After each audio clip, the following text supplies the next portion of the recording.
Baik, bismillahirrahmanirrahim. Assalamualaikum warahmatullahi wabarakatuh. Berjumpa kembali di acara Bincang Biologi, belajar bersama guru kreatif, belajar seputar materi dan soal-soal biologi. Baik, teman-teman sekalian, hari ini kita akan melanjutkan pokok bahasan masih mengenai sukses UTBK dan ujian mandiri. Nah, kali ini di video kali ini kita akan membahas tentang pokok bahasan mengenai ciri makhluk hidup gitu ya. Jadi soal-soal yang telah keluar berhubungan dengan ciri makhluk hidup, baik berkenaan dengan UTBK ataupun ujian mandiri, hari ini kita akan membahasnya gitu ya. Ini adalah universitas-universitas negeri, mudah-mudahan teman-teman sekalian masuk ke salah satu universitas yang diinginkan gitu ya. Baik, kita masuk ke soal yang pertama. Di soal pertama, teman-teman bisa perhatikan. Oke, kita akan lihat dulu, highlight dulu ya. Kita ambil dulu warna ini deh. Oke, di soal yang pertama disebutkan bahwa salah satu ciri khas makhluk hidup, berarti diminta ciri khas makhluk hidup nih, gitu ya, adalah melakukan ekskresi katanya. Oke, yaitu kita cari gitu ya berkenaan dengan konsep dari ekskresi katanya. Baik, nah berbicara konsep ekskresi atau ciri khas makhluk hidup berkenaan dengan dia disebut sebagai makhluk hidup, maka ada beberapa konsep yang mesti teman-teman ketahui gitu ya. Nah, bahwa secara umum teman-teman ada beberapa ciri yang melekat pada makhluk hidup itu. Gitu ya. Apa? Yang pertama punya ciri pasti kalau dia dikatakan makhluk hidup berarti dia bernapas. Yang kedua apa? Yang kedua dia pasti mampu berkembang biak gitu ya. Terus dia juga peka terhadap rangsangan atau bahasa lainnya adalah iritabilitas gitu ya. Di mana sel-selnya itu peka terhadap rangsangan dari luar ataupun dari dalam gitu ya. Terus memerlukan nutrisi, pasti dia butuh makan. Kalau dia dikatakan makhluk hidup. Nah, terus bergerak baik aktif ataupun pasif dan dia mampu beradaptasi dan mengeluarkan zat sisa atau yang disebut kita ekskresi. Jadi ekskresi adalah memang bagian dari ciri makhluk hidup gitu ya, itu secara konsepnya. Nah, adapun makhluk hidup teman-teman, dia melakukan proses ekskresi untuk apa? Gitu kan ya yang jadi pertanyaan, yang diminta contoh.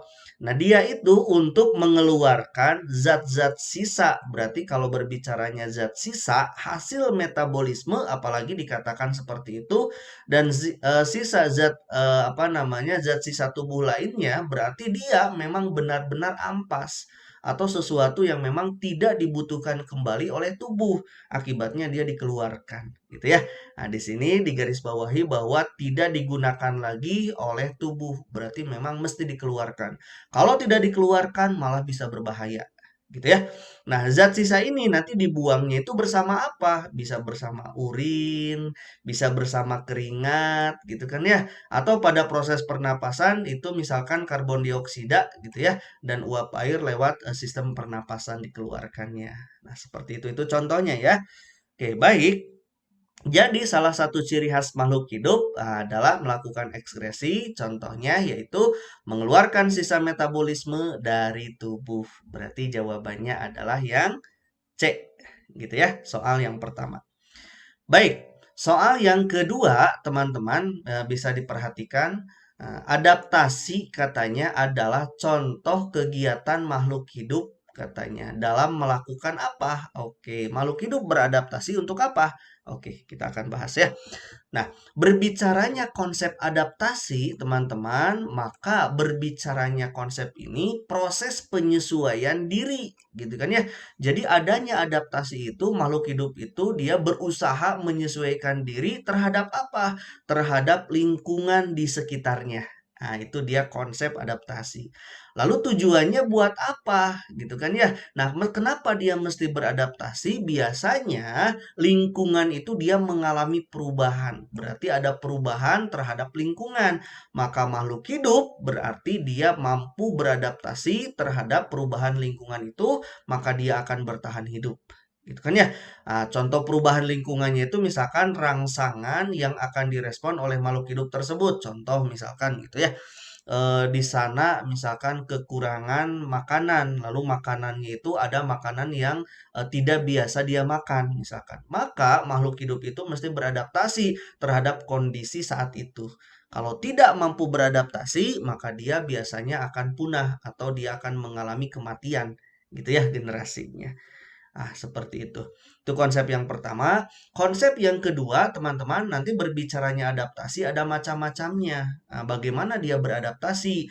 Nanti ada adaptasi terhadap morfologi, yaitu bentuk luar dari penampakannya. Jadi yang bisa kita lihat, dia mengalami perubahan terhadap adaptasi lingkungan yang berubah.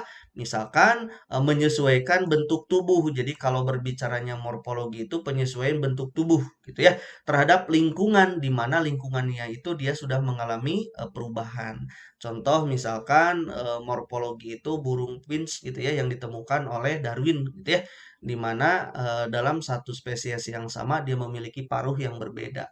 Kenapa seperti itu? Di situ ada yang disebut sebagai adaptasi morfologi, menyesuaikan dengan makanan di sekitarnya, gitu ya. Oke, yang kedua adalah ada adaptasi yang disebut sebagai adaptasi fisiologi.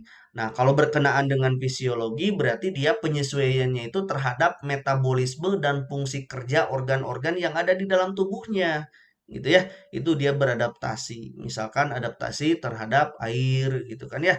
Nah, tumbuhan kan biasanya kaktus itu dia lebih tahan terhadap kondisi lingkungan yang ekstrim dibandingkan tumbuhan-tumbuhan yang lain. Sebab di sana juga terjadi adaptasi fisiologis dalam hal penyesuaian metabolisme di lingkungan yang kering, gitu kan ya. Itu dia adaptasi fisiologis. Nah, seperti itu. Terus ada juga yang disebut sebagai adaptasi perilaku. Misalkan penyesuaian tingkah laku makhluk hidup nih terhadap situasi serta keadaan lingkungan tempat tinggal. Gitu ya, dia beradaptasi terhadap lingkungan yang baru. Biasanya ada juga yang mempengaruhi adaptasi perilaku dari organisme tersebut. Kebiasaan-kebiasaan yang tidak biasa dia lakukan, sekarang dia mesti lakukan. Nah, itu yang disebut sebagai adaptasi perilaku. Gitu ya.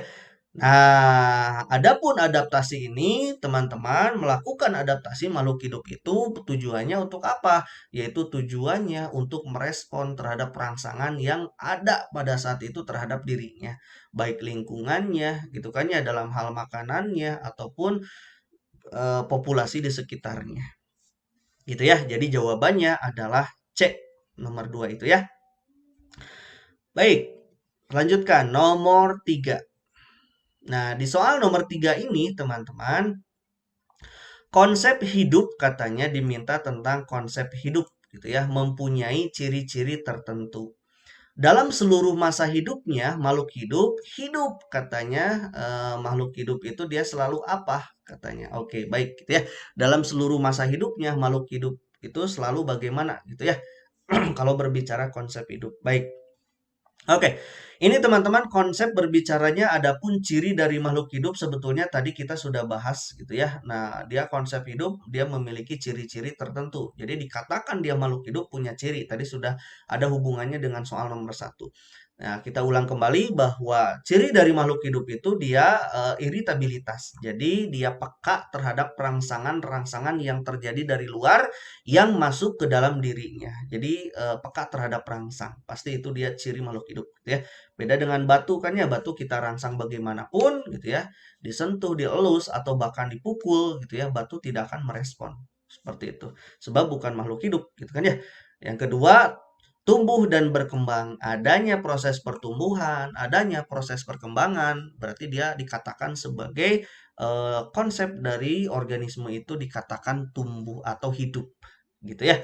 Nah, oke, sip. Terus melakukan proses metabolisme jelas lah, perlu makan dia itu ya, perlu nutrisi di dalam menghidupkan seluruh sel yang ada di dalam dirinya. Ada nutrisi yang dipakai untuk aktivitas hidupnya, gitu ya. Terus berusaha melakukan adaptasi. Nah, adaptasi ini kan perlu organisme yang hidup dia perlu melakukan proses adaptasi terhadap perubahan-perubahan yang ada di sekitarnya, gitu ya. Oke, baik. Berarti jawabannya berbicara konsep hidup seluruhnya ini dia merupakan ciri yang disebut sebagai konsep dari hidup itu sendiri. Gitu ya. Semuanya benar ini. Baik. Nomor yang keempat. Nah, nomor yang keempat, teman-teman, dikatakan bahwa untuk memperoleh energi, oke, diminta berarti energi nih. Proses makhluk hidup perlu makan, ya jelas lah ya. Oke, sisa makanan yang sudah tidak berguna diekskresikan, betul, dari hasil metabolismenya pasti ada zat sisa. Urutan peristiwa yang terjadi bagaimana? Oke, jadi bagaimana ketika dia makan sampai dia menghasilkan energi, terus ampasnya dibuang. Nah, prosesnya itu seperti apa? Baik. Oke. Nah, berbicaranya urutan peristiwa yang terjadi pada saat penghasilan energi, teman-teman, ini dalam bentuk ATP tentu energinya gitu ya. Dalam proses metabolisme itu energi dihasilkan dalam bentuk ATP. Gitu ya. Kalau dia respirasi aerob berarti dia melalui 4 tahap, ada glikolisis, mungkin teman-teman sudah tahu gitu ya. Terus ada glikolisis, DO, ada SK, ada TE. Nah, jadi kalau berbicaranya respirasi aerob seperti itu, energi yang dihasilkan lebih banyak gitu ya. Nah, sedangkan jika melakukan respirasi anaerob gitu ya atau bahasa teman-temannya contohnya itu fermentasi, maka energi yang dihasilkan memang ada, hanya lebih sedikit daripada respirasi aerob gitu ya. Nah, urutannya bagaimana? Urutannya itu pertama kali mesti ada asupan makanan yang masuk ke dalam sel gitu ya. Dalam hal ini berarti mesti ada nutrisi gitu yang diserap oleh usus yang nantinya disebarkan ke seluruh sel untuk proses metabolisme. Jadi harus ada apa namanya, agen yang akan dipecahnya, yaitu nutrisi dalam hal ini makanan, gitu kan ya. Nah, setelah makanan ada diserap oleh usus, nanti ditransportasikan ke seluruh jaringan yang ada di dalam tubuh kita. Lewat apa? Lewat pembuluh darah, disebar ke seluruh sel-sel dari ujung rambut sampai ujung kaki melalui pembuluh darah. Nah, itu yang disebut sebagai proses transportasi. Jadi ditransportasikan. Gitu ya. Nah, setelah ditransportasikan sampai kepada sel-sel, maka nutrisi tersebut akan masuk ke sebuah organel yang disebut sebagai mitokondria di setiap sel. Gitu kan ya. Diapakan? Di sana akan mengalami proses respirasi sel atau bahasa kitanya di metabolisme sampai terbentuknya ATP gitu ya. Jadi energinya itu dalam bentuk ATP. Nah, konsep tersebut itu masuk ke dalam wilayah respirasi sel gitu ya, metabolismenya itu. Oke, setelah di metabolisme tentu ada zat atau ampas dari metabolisme itu yang tidak boleh tetap ada di dalam tubuh, mesti dikeluarkan. Nah, nanti dikeluarkannya itu lewat proses yang disebut sebagai ekskresi. Gitu urutannya ya. Berarti cari yang nutrisi, transportasi, respirasi sel, lanjut ke ekskresi. Jadi jawabannya adalah yang A. Gitu ya. Oke, sip. Soal nomor 5, oke kita lihat soal nomor 5, katanya penyusunan zat-zat pembentuk protoplasma, oke, oleh makhluk hidup merupakan manifestasi fungsi apa? Oke, jadi berbicaranya pembentukan protoplasma gitu ya. Baik, kita akan lihat nih, protoplasma itu kan dia cairan sel yang nantinya akan membentuk nukleoplasma, yaitu cairan yang ada di dalam inti sel. Yang kedua, dia akan menjadi sitoplasma, yaitu cairan yang ada di dalam sel. Jadi nukleoplasma, cairan yang ada di dalam inti sel, nukleus. Terus dia juga akan membentuk sitoplasma atau sitosol, yaitu cairan yang mengisi sel itu sendiri, gitu ya. Itu bermula dari protoplasma. Oke, baik. Nah, konsep yang pertama yang mesti teman-teman ketahui bahwa salah satu ciri dari makhluk hidup itu dia dapat melakukan proses pembentukan, penyusunan, yaitu sintesis. Gitu ya. Nah, sintesis ini sendiri teman-teman, dia merupakan proses penyusunan bagian-bagian tubuh gitu ya. Misalkan penyusunan zat-zat pembentuk protoplasma. Jadi sintesis itu memang bagian dari apa namanya proses yang ada di dalam makhluk hidup, pasti itu ada gitu ya. Nah, selain nanti proses pembentukan protoplasma, di dalam tubuh juga ada sintesis hormon, ada sintesis enzim gitu ya, dan sintesis-sintesis yang lain di dalam pembentukan apa namanya bagian-bagian tubuh yang memang diperlukan oleh kita gitu ya. Jadi sintesis itu memang terjadi di dalam tubuh kita. Baik, itu konsep yang pertama. Jadi, yang harus dihafalkan pada konsep ini teman-teman bahwa proses pembentukan protoplasma itu dia manifestasi dari fungsi adanya sintesis gitu ya di dalam tubuh kita. Tidak terpaut protoplasma, banyak yang disintesis di dalam tubuh kita selain protoplasma. Gitu ya. Oke, itu adalah soal nomor yang kelima.